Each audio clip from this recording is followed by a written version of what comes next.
Q&A as well. We'd really appreciate to see and get to know all the people that are joining us today. We had a lot of interest in the webinar, so over 75 people, I think, have registered. So we want to make sure we're able to send the recording to everybody in case they weren't able to join us today. And maybe to introduce myself, so my name is Lydia Comiskey, so I'm based at the Marai Research Centre at University College Cork, and I am co-organising this webinar series with Edeme Olusa, and he is based at York University.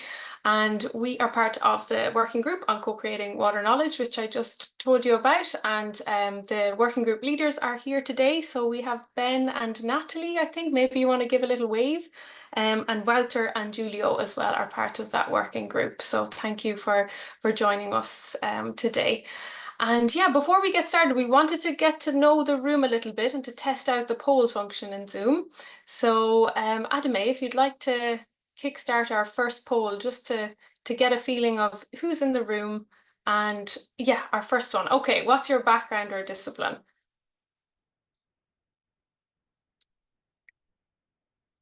Great.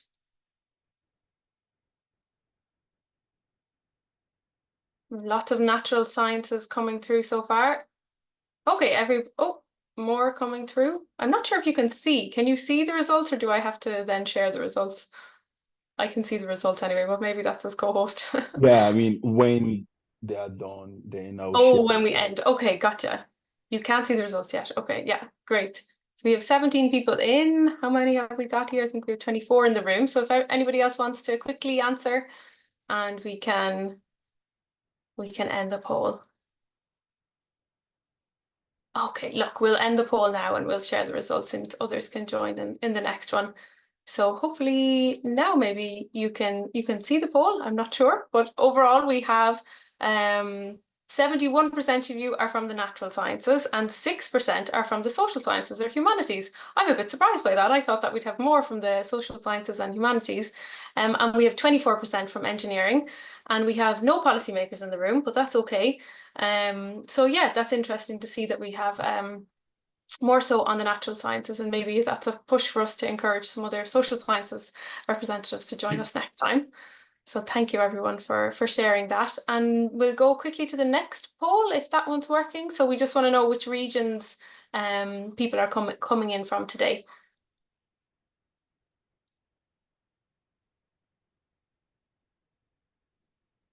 And if you want to share anything more about your background, where you're coming from, your experience, feel free to pop that into the chat as well. It's a nice chance to get to know other people during these webinars.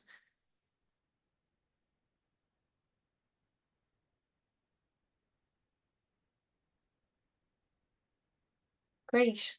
Adame, is the other poll working, or maybe we should skip it? Oh, okay, here we go. Yeah, it's working. Great. Okay, so I am seeing that we have 40%, 38% of people coming from Africa. So that's great given the topic today. So thank you for calling in. We have 5% from Asia. We have 5% from North America and 52% from Europe. So quite a balance there between Europe and Africa. Great. Oh, I can share the results now. Perfect. Okay, great. Thank you everybody for sharing that information. That's really nice to get an overview of who's here with us in the room. And we'll have another poll for you later on after the presentation as well. So yeah, we shall move on to the presentation. So without further ado, I would like to introduce Dr. David Gwapedza. He is a lecturer and researcher in hydrology and climatology at the University of Namibia. He holds a doctorate from Rhodes University in South Africa. He has a very multidisciplinary background, which is very important in this co-creation space. And he has a strong interest in hydrological research that really connects with society, and particularly in the field of socio-hydrology. He has extensive experience in leading stakeholder engagement projects, and most notably the UK RI-funded project, Resilient Benefits from Water. And he has facilitated a lot of catchment management planning in several African countries, and he's going to talk to us about that today. And he also has a lot of experience locally led stakeholder engagement water projects in South Africa. And he is serving currently as the UNESCO Friends of Water Socio-Hydrology Team Coordinator, and is really committed to advancing the IAHS helping agenda. So thank you so much, David, for joining us. We're going to get started on your presentation now. So I do have the presentation, so just tell me when I need to click, and I am going to get that started. So here we go.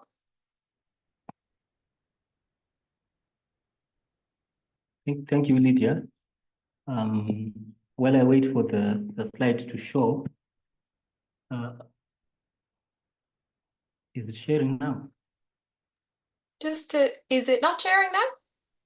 No, I can't see it yet on my Okay, side. let me double check. Maybe with the polls it stopped sharing. Yes, I can see it now. Okay, is it in full screen? It looks like it's in full screen, yes. Perfect. Okay, great. Okay. Okay, thank you. Welcome everyone, and I'd like to thank you for making time to join us in this webinar and listen in.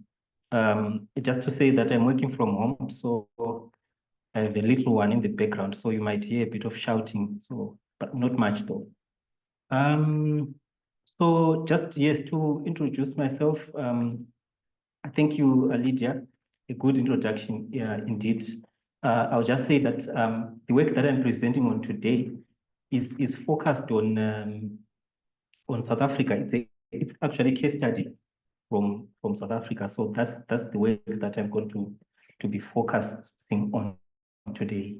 And I chose the topic co-creation in a conflict-ridden space, a reflection. What I'm going to do today is to take you through the journey of what we did, where we came from, what we did, and the reflection is shared. Really, we can really reflect together on what emerges is best practice. What could we have done better? You know, that would be very important for me to hear, because we're planning to take this kind of work forward. So as you can see, those are the people that we worked on in the project. Quite a big team. So it includes all researchers and students. Next.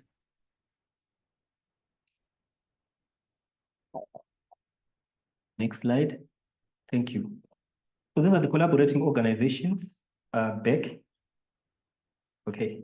So the collaborating organizations, we have Rhodes University, the lead institution in the Institute for Water Research, the IWR, the institute that I was working under at the time.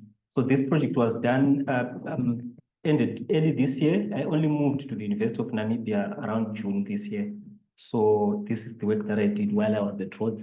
Then we have the Freshwater Research Center, and we've got INRAE, based in Montpellier, France. Those were the collaborating organizations. The project was a 3-year project funded by primarily the WRC, Water Research Commission of South Africa, co-funded by the NRIF, National Research Foundation of South Africa, and the French Embassy in South Africa.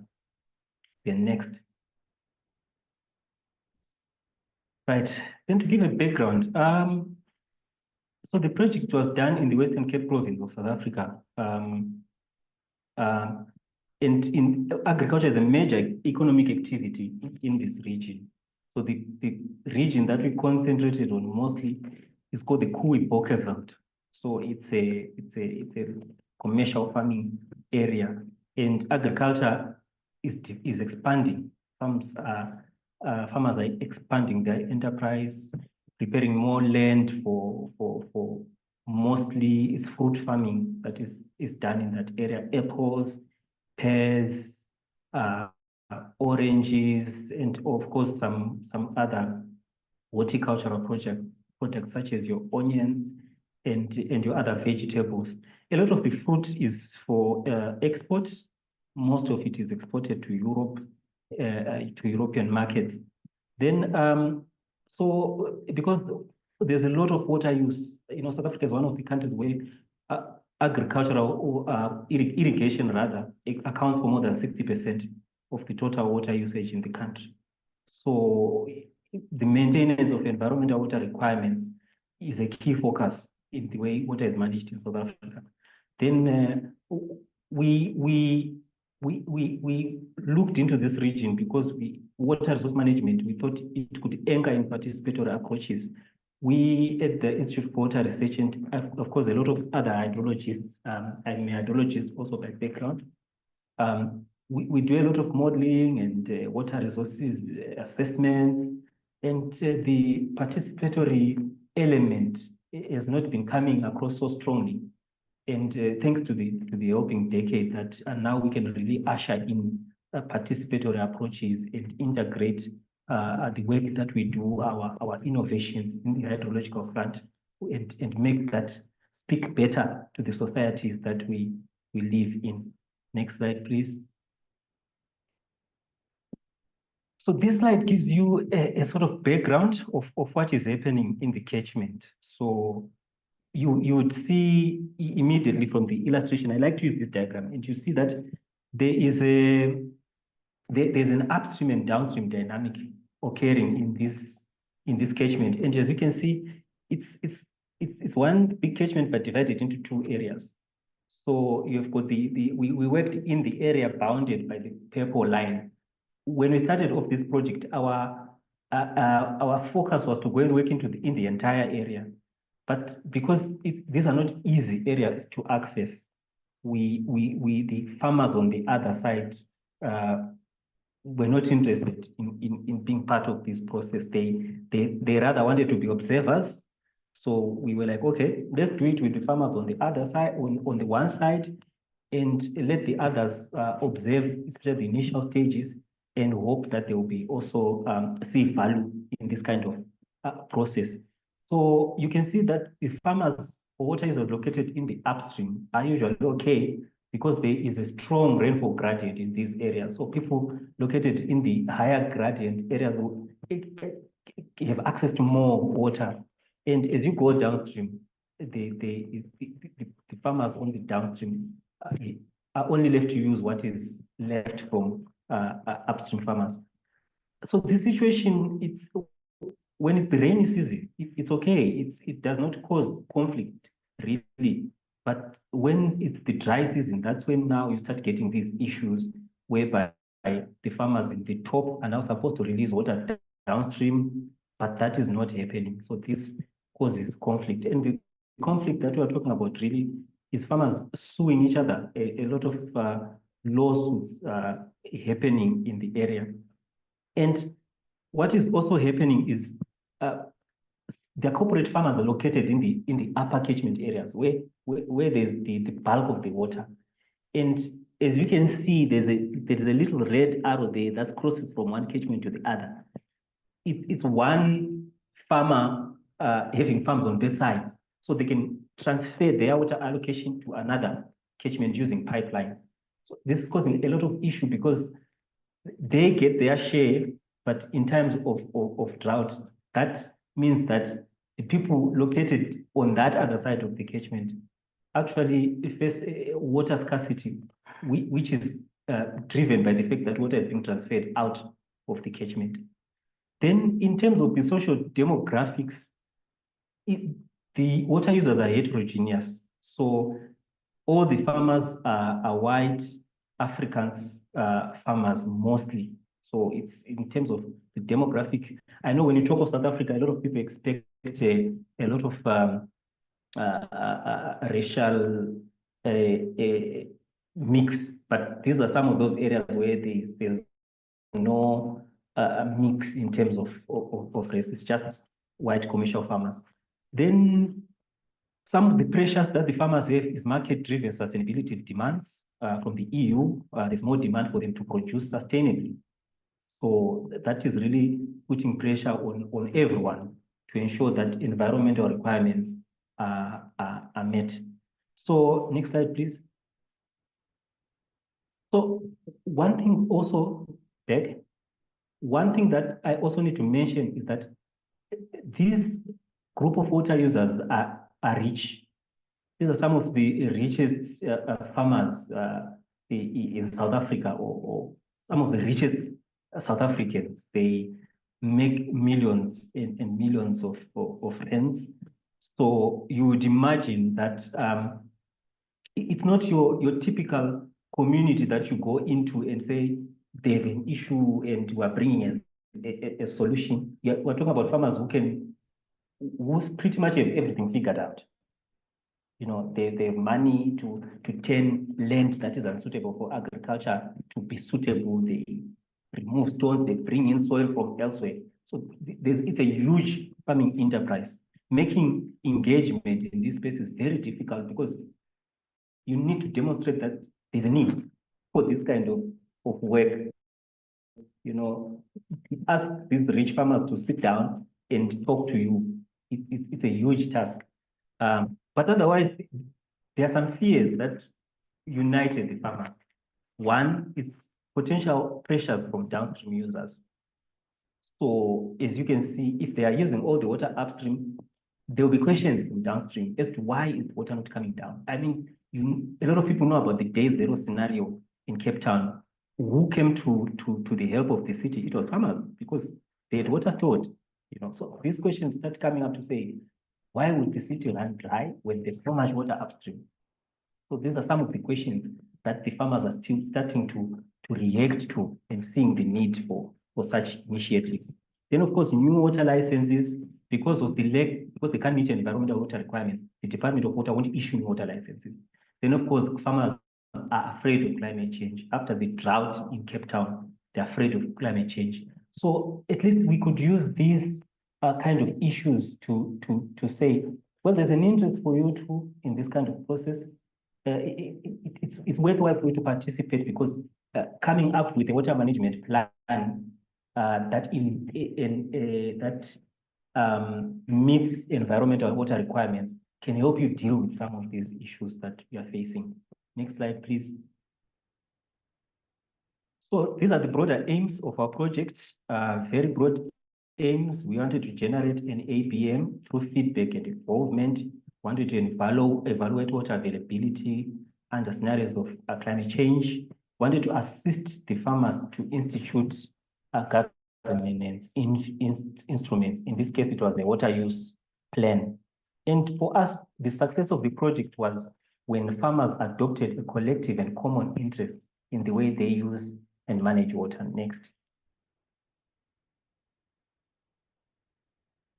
So this is the broad approach that we used in terms of the models that we used. So the whole process is a stakeholder engagement process, and we had hydrological modeling feeding into what we call system modeling. So we had SWOT hydrological model, we had the Pittman hydrological model, we had three system model: the agent-based model, the water sharing tool, we've got the water balance tool, and all these tools fed into the stakeholder workshop, and the stakeholders workshop fed back into the tools and how they were developed. And also, one thing that I would like to highlight is the composition of the research team. It was important at the onset to identify the kind of skills and people who we need to carry this kind of work forward. So with 2 computer scientists, with 2 hydrologists on the team, with 1 water governance specialist, with 1 ecologist, with 1 catchment manager.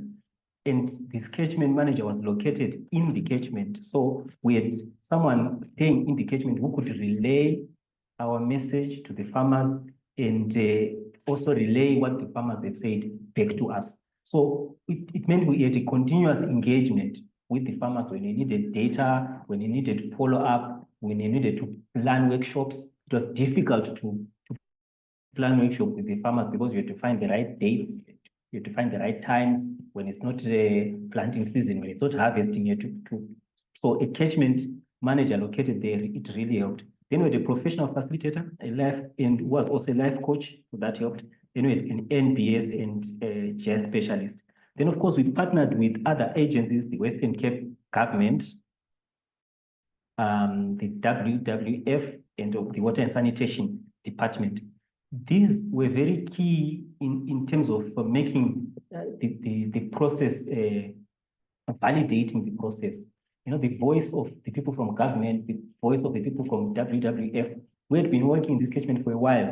It was good to have familiar faces. And let me just also mention that one of our collaborating partners, the Freshwater Research Center, had been working in this catchment for years, over 10 years or so. So that really became a gateway for us to get into this sort of conflict-ridden space. Farming areas in South Africa are not are closed off. You know, these are not areas that you can just walk in and drive in and try to put farmers together. It's incredibly difficult.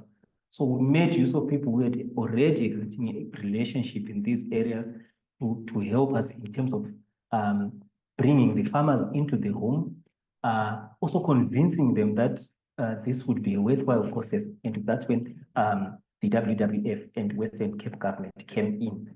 Then the water department, it was tricky in the beginning. Why? Because the farmers did not want to work with the water department because of, you know, the transfers that I talked about, the not meeting of environmental water requirements. So there was a not so good relationship between water users and the water department. So one of the things they told us was, if you are working with the water department, then just leave. We're not going to talk to you if you are working with these guys. But if I may, I just want to say that after 2 workshops, the farmers agreed to work with the water department. So it really shows the power of engagement. To say, when you demonstrate to water users, even in conflict spaces, you can create a dialogue between people that were not talking, and when they realize the value of dialogue when we talk of water resources management. Next slide, please. Then this slide just shows you how the different models were linked. You can see that we linked a SWOT to provide, we loosely coupled SWOT with ABM. We also, so there was a lot of synergy between the different tools. There were many tools, but a lot of synergy between the different tools. Next slide, please. Then this slide just simply shows the ones that we call the system models. What were their distinct purposes? Because some of you are asking, why did you decide to use so many tools? And before I explain this further, let me explain why we decided to use so many tools. We had locally developed tools, the water sharing model and the water balance tool. The agent-based model was something inspired by our French collaborating partners. So when we went into this catchment, there was such a different kind of needs in terms of what the farmers expected. We knew the issue was, but we're not sure at that point which tool would give them the most valuable output. So what we attempted to do was, let's use a conjunctive approach where we bring in all the tools that we have access to and apply them in this process and ensure that we do not lead to stakeholder fatigue by gathering information for an individual tool. We would streamline the way we collected the data in such that we collect the data once and it feeds into the different tools. Next slide, please. So our approach was interdisciplinary. I cannot say that it was transdisciplinary. Yes, some transdisciplinary components maybe came out here and there, but I'd like to think that it was more of an interdisciplinary project which brought different disciplines. Yes, because what we ended up doing was we had the team's hydrology team working on the hydrology, the ABM team working on the ABM, we had the water sharing tool guys working on the water sharing tool, and then would coordinate meetings and bring everyone together. Then we share results, we integrate where we need to integrate. So that's the way that in which we worked. Then we use the APP, next slide. For engagement, we use the adaptive systematic approach or adaptive systemic approach. And we also use the actors, resources, dialogue, interactions approach. So these were the engagement tools that we used. The adaptive systemic approach is a local tool developed, applied in South Africa, and with success in bringing together stakeholders. Then also the ADI is a construction method yes, developed in France, but also it had been applied in South Africa as well. So we sort of integrated both of the tools together. We took components of the adaptive systemic approach. We took components of the actors, resources, dialogue, interactions approach, and we used them in one conjunctive approach. So we had a series of stakeholder workshops. We used a companion modeling approach where the end user is involved in the life cycle of the model development. So the end user is there when we talk about what the model is going to be about, what are the inputs that go in, what is the output. So in every stage, you involve the stakeholder. Why did we do this? Because in conflict areas or where water users are conflicting over water use, validity of the models is very important, you know, because you are telling a farmer to change the way they are doing things, and that can also come at a cost. So you need models to be believable. You need them to be valid. You need them to be acceptable. And we think the companion modeling approach, where a user is involved in seeing what went in, they contribute to what goes in, they contribute in shaping how the model eventually outcome. That helps them have confidence in the outputs, making negotiation easier because we all agree that the outputs of the models are valid. Yes, next slide. So the workshops now. So the first workshop, I'll just narrate to you what happened in the workshop. So the first workshop, we introduced the team and project objectives. So in this workshop, that's all we did. We took advantage of a workshop that had already been organized by the WWF. We went in there, we introduced our team, we introduced the project objectives. We told the farmers really that we were requesting their participation. We were requesting their time dedication. We told them the project duration. You know, so it was just that we just went and did that, introduced ourselves, and asked them to work with us in this project. And to be upfront, we did not tell the farmers that you are going to benefit. We did not raise their expectations very high that we come with all the solutions that we need. We were like to them, we have got a bunch of tools that we think can work in this area, and would like you to come and work with us and collaborate with us. There will be beneficial outcomes for you, but also we also want to see if these kind of tools are also useful in a context such as this. So we were lucky because the farmers generally accepted. They were happy with the help of our collaborating partners who helped to really get them on board. So we managed to get buy-in. The next workshop. So in the workshop 2, that's when the work began with the farmers and the water users.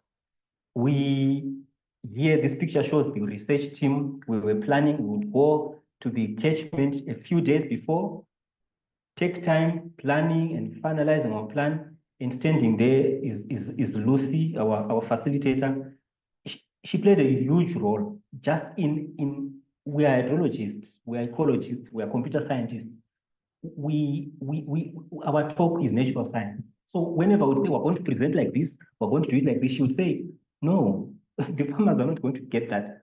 You know, I can't get it. So if I cannot get it, the stakeholders are not going to get it. So she really helped us to channel all our information, our presentations, everything was simplified and communicated in terms and in ways that the farmers could really easily embrace. It was a difficult thing to do. Engagement is not easy. That's one thing I would say. It's quite difficult for a computer scientist to present their computer science information, to put it down. If you don't have experience of doing it, like we were at this stage, it was quite a challenge, but we had some help to do that. So we did the APP and the RD, and I'm going to show you some outputs next. Next. So the APP was the adaptive planning process. What we used it for was to get the stakeholders to come up with a shared vision. We realized that if we go into this space, each of the people we have in the room, they've got different interests, competing interests, and some of them were even angry with each other. So when we came into this room, we looked at, let's come up with a catchment vision. Let's develop a shared catchment vision. Everyone contributed, wrote in on little pieces of paper, what do they want to see in the future? What do they want to see the catchment as? And I'm sure you've been reading the vision. This is a vision crafted by the water users themselves. And you can see it really aligns with our project objectives. So maintaining the river as a healthy, resilient ecological system, that's exactly what we hoped to get out of this kind of process. So that's what we used the adaptive planning process for. The next. Then for the RD, we identified who are the actors. It's the stakeholders themselves. We were asking, who are the actors? They would write down on sticky notes, we stick on the wall. They would give us all this information. The next. So we asked them, what are the interactions, the dynamics and interactions in the catchment? And we did this kind of a diagram with the stakeholders where they told us this farmer interacts this way with the land, we interact this way with the suppliers, we interact this way with our downstream farmers, with the municipality, with the local government. So we managed to get all the dynamics and the interactions and the resources in the catchment, and all this information was to be used as foundational input to the agent-based model and the water sharing tool. Next slide.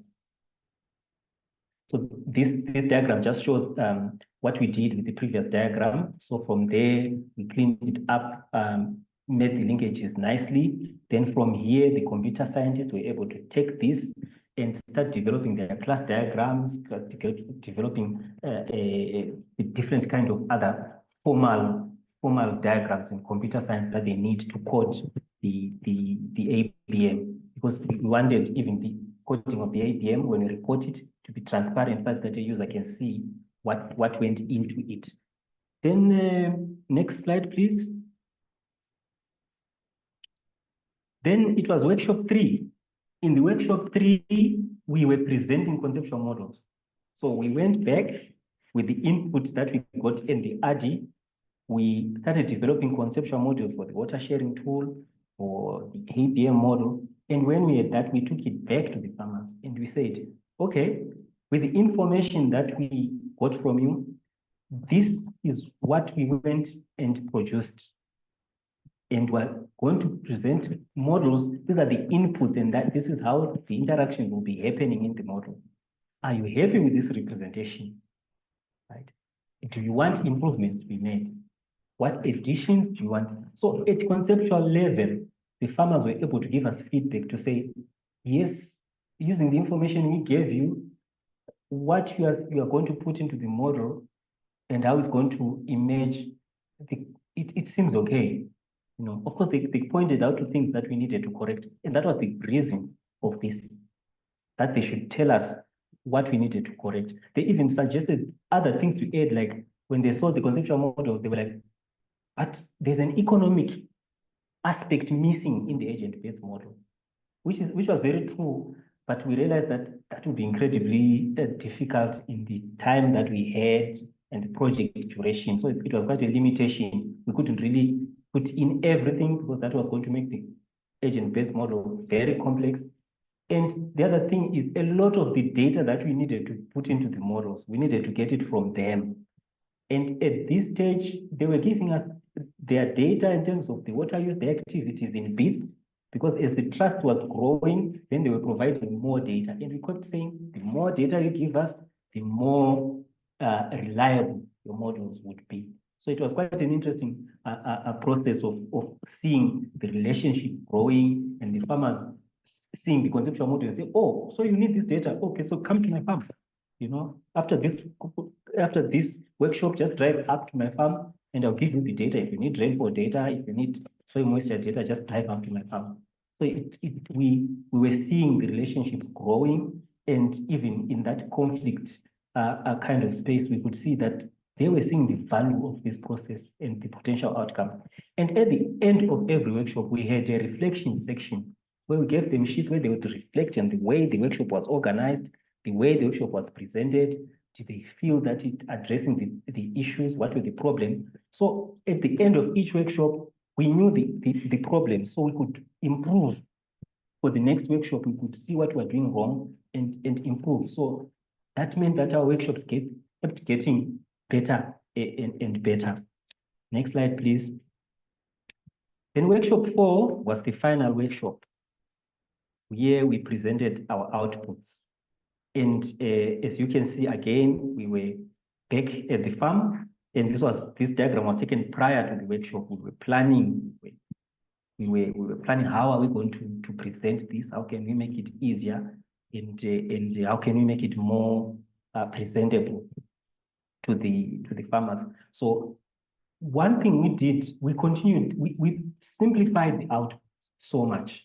For example, the water sharing tool is a complicated tool. Well, according to us, it's a complicated tool. So what we did is the PhD student who led this is Netemba, whom you can see in the picture there speaking. He, with the help of our French colleagues, he came up with a role-playing game, which represented water sharing scenarios. So instead of going and describing how they could share water, he had a game in which farmers would sit around the table and play the game, play the different scenarios, see the outcomes, interrogate the outcomes. So it made it was a very interesting way of presenting our outputs.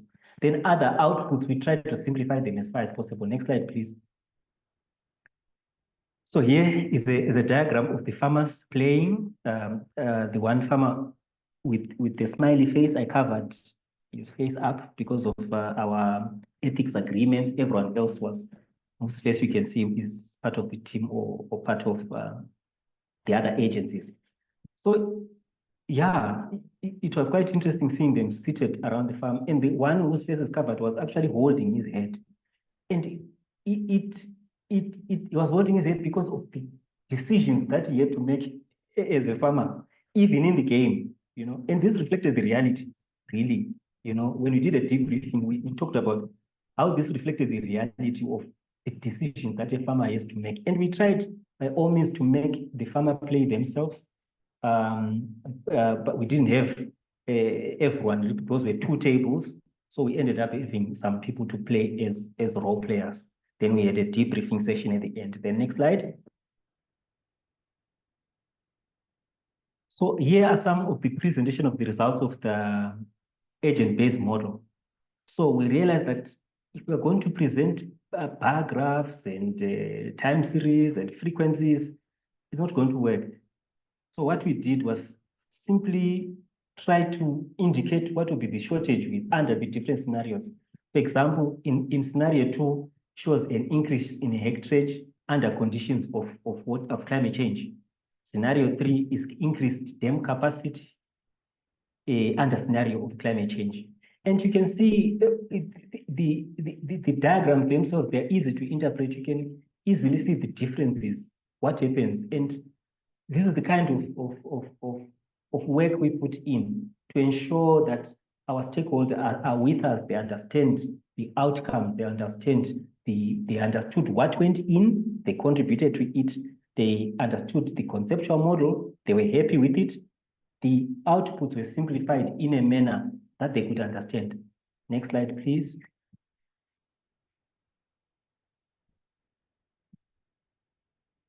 Okay, so what could we have done better? One, perhaps a longer duration project. We did the 3-year project, and we could, in the year, we could only meet the farmers twice or even once. So, of course, we had continuous engagement through our member located in the catchment. but we would have loved to have more workshops. Then the other problem was engagement with corporate farmers. Corporate farmers came in the beginning, and they did not show up for the other workshops. So we could have engaged them better. A social scientist as part of the team at the onset, we did not have a social scientist. Yes, we had a facilitator, but as you see, as represented in this, even in the demography of this, the people attending here, a lot of us are natural scientists and engineers. So we could have captured more of this engagement nuances. We could have done things a little bit more, a little bit better if we had a social scientist as part of the team. Then perhaps we could have considered a larger scale rather than a catchment scale, because at a larger scale, maybe we could have been able to bring representatives of each WUA and got more concrete decisions. At a lower scale, yes, we had beneficial engagement with the farmers, but if the corporate farmers didn't show up, and now it got the other farmers asking questions. So how does this move on? Now that the others are not there, how do we come up with a plan? So maybe at a larger scale, then we could have gotten a representative who represents the entire catchment, such that at least rather than speaking to individual farmers. So at a policy level, perhaps at a WUA level, we could have made more difference in terms of bringing about change fast. Next.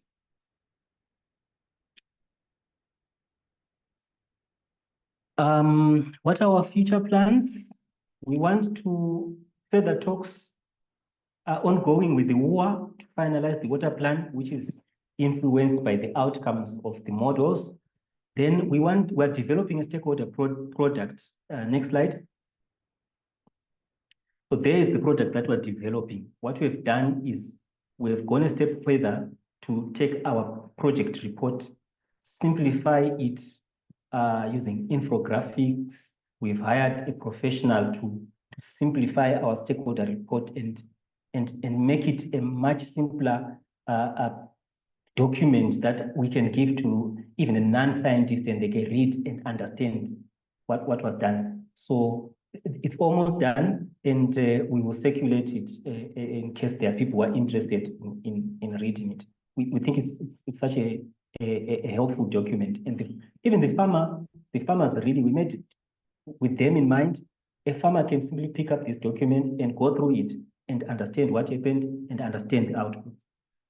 So we also want to share the outputs with other WUAs, Water Users Association in the province. We have talked to the Western Cape government, and they are interested in us bringing other WUAs and sharing the work that we are doing. Then we want to implement a larger scale, longer term project. So we are still looking at how can we upscale this kind of work. And because this is not only a situation in that small Gwapedza area, farming regions in most of South Africa are facing similar issues.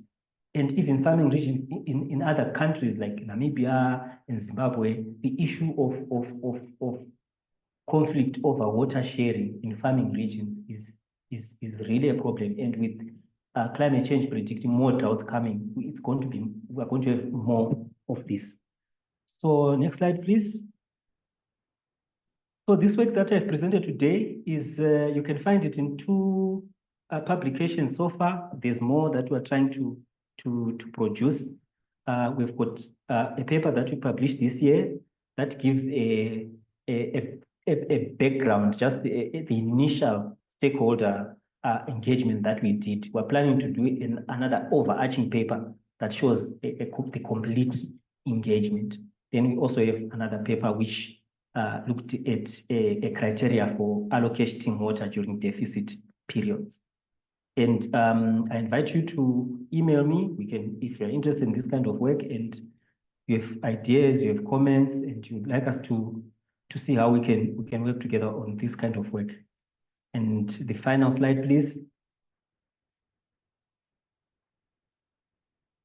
Yes, and of course it wasn't all work and no play. As you can see, that's the research team at the end of the workshop, sitting around the fire, having a braai.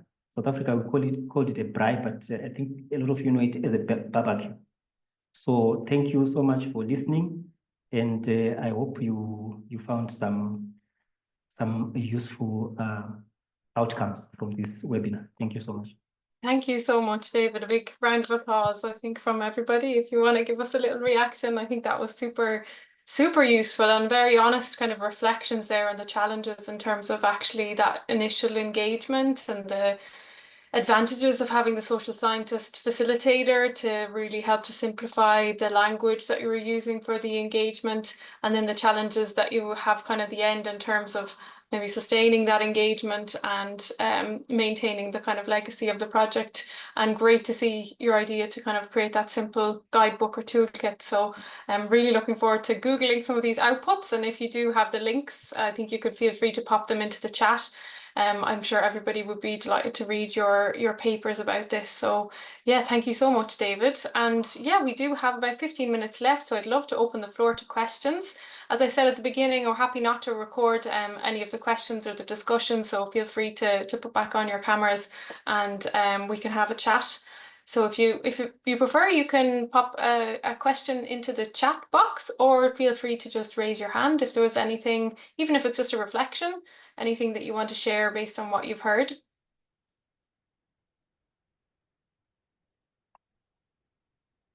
I bet there's lots of questions bubbling. Who's going to be brave and ask the first one?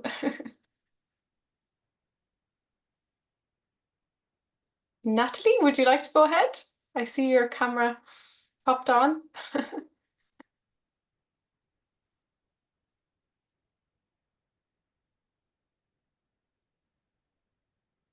I think, Natalie, you are muted if you are speaking. Yeah, I don't know. I don't have the first question, I don't think. Someone else should pop on it. I can go if Yeah, go you ahead. want. I missed part of the webinar. I'm sorry for family reasons, but I was really like amazed by like the fact that this is quite a very good application of a multidisciplinary approach, let's say interdisciplinary approach involving also social scientists. And my question is a bit general and sorry, maybe it's a bit trivial, but which were the challenges in implementing this approach, and how you see this partnership in the long term?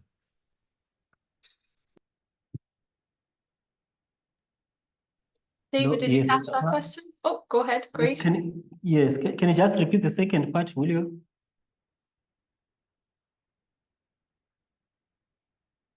Yeah, sorry, I'm not very friendly with Zoom. So the second part, I mean, the question is if you faced any challenges in working with between social scientists and hydrologists, and how do you solve them?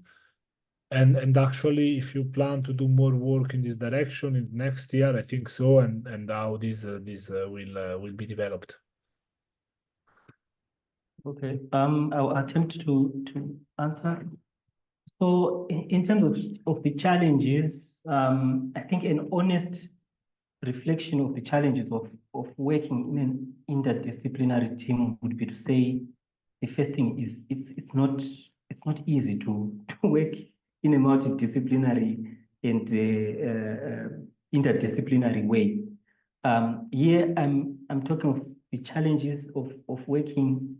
I mean, what I realized during this project is that even people from the same discipline, if you put together a computer scientist from one end and another one from another end, it's difficult to get them to agree on how to do something and what is the best approach to do something. And when you bring in someone from outside in a different discipline, it just compounds that difficulty.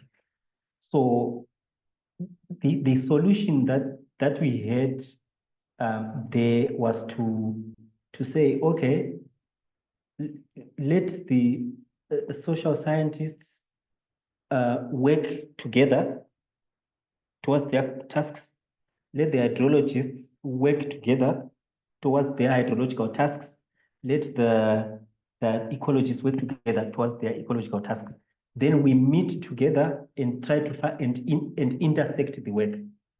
So at first, we're trying to make it a sort of transdisciplinary work where we all try to work together towards the common goal together, but we realized that that was quite difficult. So I think it's good to recognize that transdisciplinarity is not very easy, and even the project timeframes make it so difficult. So you just have to find a workable way, and that just work to create little silos again. You know, we were trying to get out of silos, but we ended up getting back to silos again.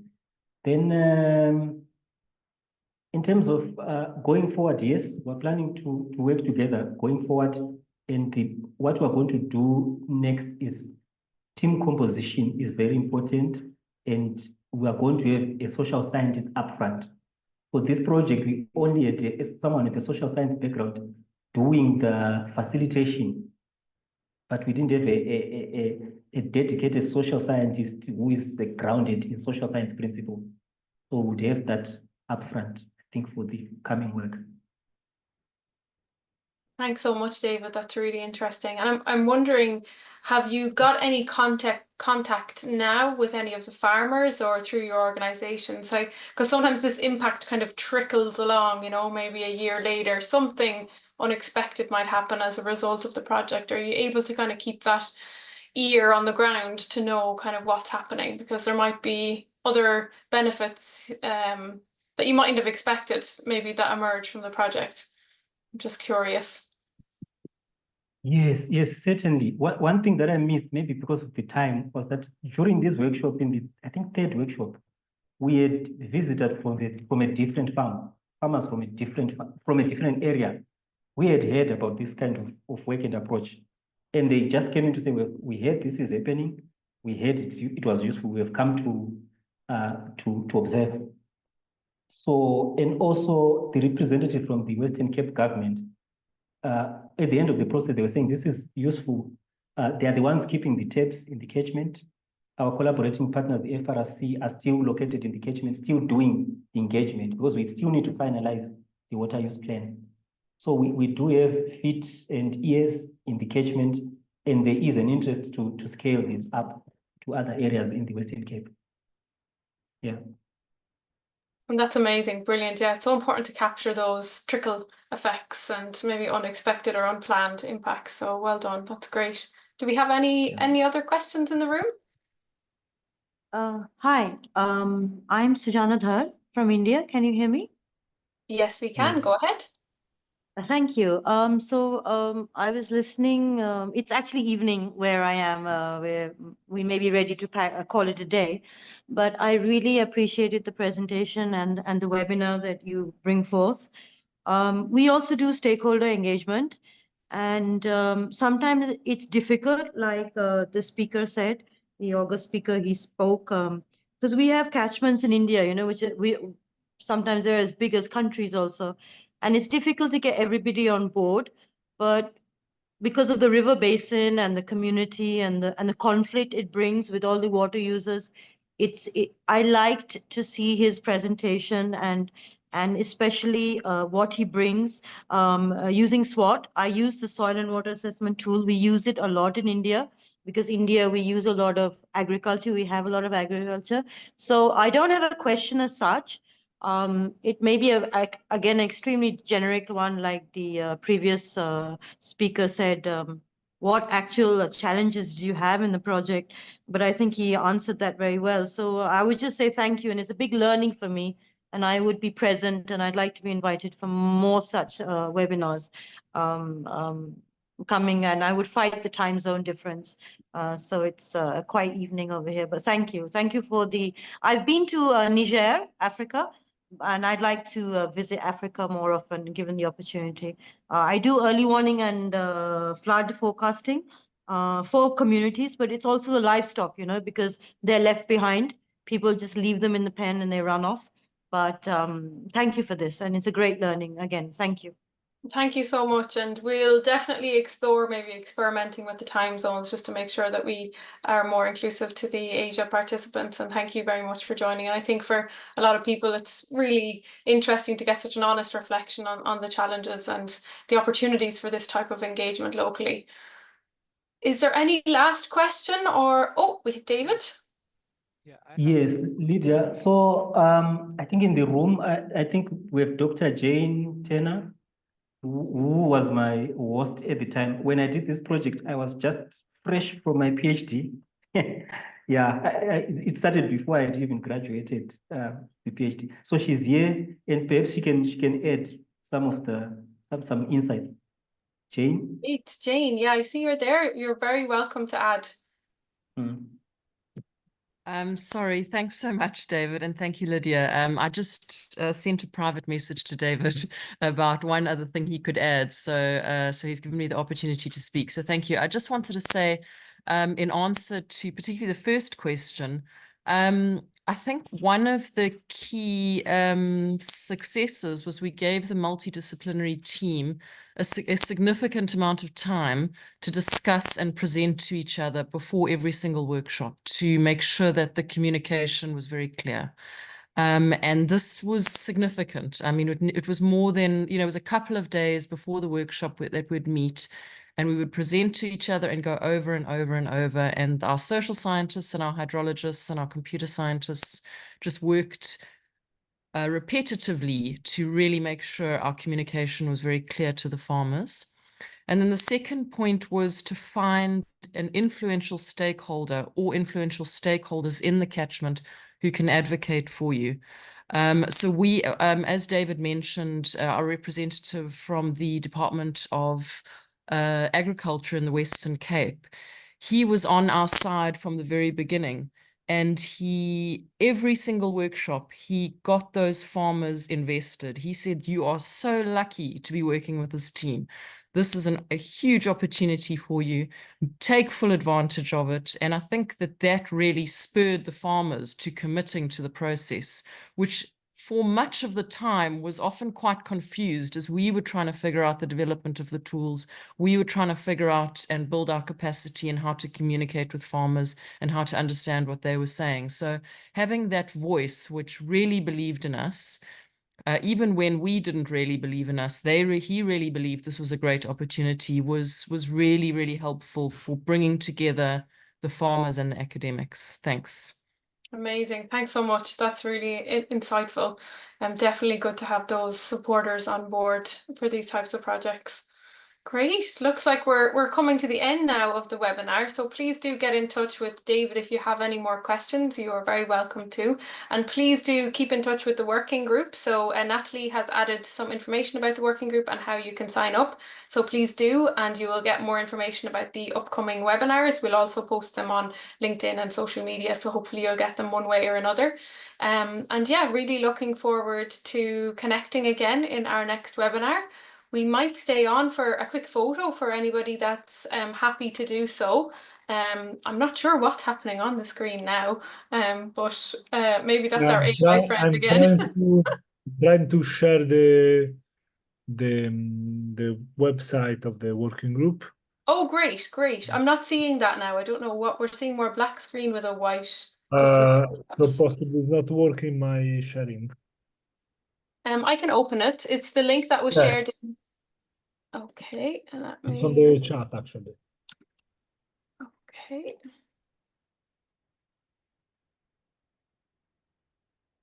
Oh, why it's not working? Hold on. Sorry. Oh, here we go. Yeah. And share. There we go. Can we see that?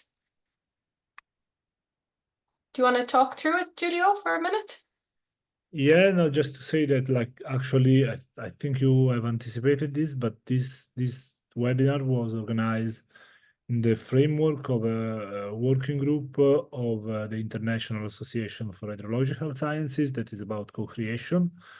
So, like, it's long-term work, so it will last for 10 years, and but we need like support for doing activities. So in case you are interested, do not hesitate going on the website, check what's our approach, and if you like, you can sign up, and we will put you in the mailing list and in our Slack channel, so you can start being active in this. Thank you. Great, thanks so much, Giulio. Yeah, and please do get in touch with us directly. Adami, maybe you can pop your email into the chat. If you're interested also in giving a presentation as part of the webinar series. Like I said at the beginning, we'll do them around every 6 weeks, we're hoping for. So also if people are interested in presenting the work you're doing, like David did today, we'd be very happy to hear from you, and please do sign up to the working group as well.